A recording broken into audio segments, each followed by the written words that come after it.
యేసుక్రీస్తు నామన మీ అందరికీ శుభములు, వందనాలు. ఈ మధ్య క్రిస్మస్ సీజన్లో ఉన్నాం కనుక చాలా చోట్ల చాలా సంఘాల డ్యాన్స్ ప్రోగ్రామ్స్ అని ఎన్నో ప్రోగ్రామ్స్ పెడుతున్నారు.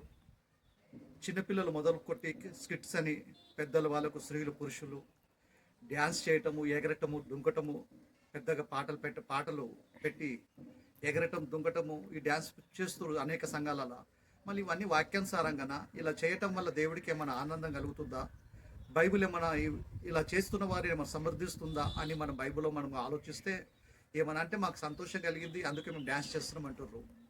ఇది చర్చలలో ఆత్మీయ వాతావరణం ఉండాల్సిన ప్లేస్లో ఆడోళ్ళు, మొగలు దేవుడి వాక్య ప్రచారం లేదు, దేవుని ఆరాధన లేదు, ఏమైనా పాటలు పెట్టుకొని ఎగురుతుంటే, దుంకుతుంటే కదా. పిల్లలు కూడా ఎంతమంది యవనస్తులు కూడా ప్యాంట్ షర్ట్ చేసుకొని ఎగరటం, దుంకటము, చుట్టుపక్కల ఉన్న అన్యులందరూ వచ్చి ఏదో కాలక్షేపానికి ఏదో సరదాకి వచ్చి చూస్తున్నారు.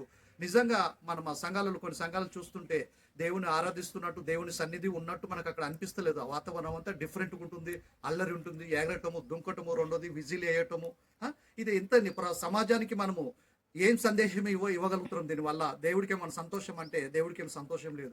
ఏమనంటే ఆనందంతో మనము ఎగురుతున్నామని చెప్తారు. బైబుల్ చెప్పింది ఆనందం వస్తే మీరు కదా ఎగురుమని చెప్పాడా, కీర్తనాలు పాడమన్నాడు. యాకోబు రాసిన పత్రికలో 5వ అధ్యాయం 13వ వచనం మనం చూస్తే, మీలో ఎవరికైనా శ్రమ కలిగితే ప్రార్థన చేయండి, ఎవరికైనా సంతోషం కలిగితే కీర్తన పాడండి అని చెప్పాడు తప్ప ఎగురుమని చెప్పలేదు ఎక్కడ. మనకి బైబుల్ ఆధారాలు లేకపోయినా వీళ్ళు ఎగురుతురు. మొదటి శతాబ్దం క్రైస్తవులు ఎక్కడ ఎగరలేదు, డ్యాన్స్ చేయలేదు. మొదటి శతాబ్దం అపోస్తులు ఎక్కడ డ్యాన్స్ చేయలేదు, మొదటి శతాబ్దం క్రైస్తవులు కూడా ఎక్కడ డ్యాన్స్ చేయలేదు. మళ్ళీ దేని ఆధారం చేసుకొని క్రైస్తవులు, పాస్టర్లు ఎగురుతురు, ఎగిరిపించుకుంటుర్రు కదా. డిఫరెంట్గా సంఘంలో అల్లరి ఉంటుంది, లొల్లి ఉంటుంది, ఎగురుతురు, దుంకుతురు, విజిలేస్తురు. ఆత్మీయ వాతావరణం కనపడట్లేదు. దీనివల్ల ఈ కార్యక్రమంలో దేవుడికి మనం మహిమొస్తుందా?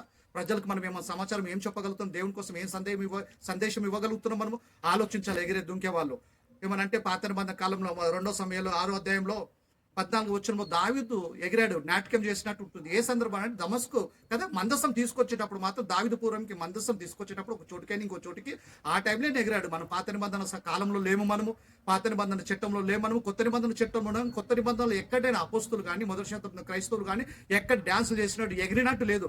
మీకు శ్రమ కలిగితే ఏం చేయాలి? మీరు ప్రార్థన చేయండి. మీకు సంతోషం కలిగితే కీర్తనలు పాడని అని చూస్తాడు. అపోస్తుల కార్యంలో కూడా 16:25 కూడా పౌలుశీలను చెరసాల లేసినప్పుడు వాళ్ళు ప్రార్థనతో పాటలు పాడి దేవుని స్తుతించారు తప్ప ఎగరలేదు, దుంకెలేదు. పిలిపిలకు రాసిన పత్రికలో 4:4 కూడా ఎల్లప్పుడూ మీరు ప్రభునందు ఆనందించారు. మళ్ళా చెప్తాను మీరు ఆనందించారని చెప్పారు తప్ప వాళ్ళు ఎక్కడ డ్యాన్స్ చేయలే, ఎగరలే, దుంకలే.